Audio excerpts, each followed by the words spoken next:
জানিস বোন, আজ না খুব ডালপুরি খেতে ইচ্ছা করছে। কোনো ব্যাপার না, আজকে আমি বানিয়ে খাওয়াবো। কিছুটা মুসুর ডাল বের করে সিদ্ধ করে দে তো। মুসুর ডালের আবার ডালপুরি হয় নাকি? সব হয়। প্রথমে শুকনো খোলায় ধনে, জিরে, মরিচ, শুকনো লঙ্কা আর গরম মশলা ভেজে গুঁড়ো করে নেব। এবার কি করবি? এবার সিদ্ধ করা ডালে নুন আর যে মশলাটা ভেজে গুঁড়ো করে রেখেছিলাম সেটা দিয়ে পুর বানিয়ে নেব। দাঁড়া, মশলাগুলো মিশিয়ে পুরটা আমি বানিয়ে দিচ্ছি। হ্যাঁ, তুই ওদিকে পুরটা রেডি করে নে, আমি এদিকে ময়দায় কিছুটা নুন দিয়ে ভালো করে মেখে নিচ্ছি। হ্যাঁ, ময়দাটা কিন্তু একটু শক্ত করে মাখতে হবে। আমাকে দে, লেচিগুলো আমি করে দিচ্ছি।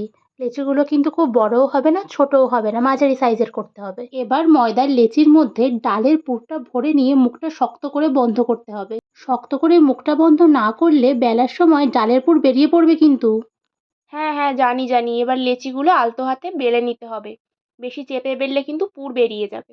এবার কিন্তু কড়াইতে তেল দেব না, প্রথমে শুকনো কড়াই পুরিগুলো দিয়ে এপিট ওপিট করে ভালো করে সেঁকে নেব। তারপর অল্প অল্প তেল দিয়ে ভেজে নেব। দেখ কত সুন্দর ফুলেছে। ব্যাস তৈরি হয়ে গেল মুসুর ডালের ডাল পুরি। এই রেসিপি ফলো করে বাড়িতে একবার অবশ্যই বানিও, আর কমেন্ট করে আমাদের জানিও যে কেমন লাগলো।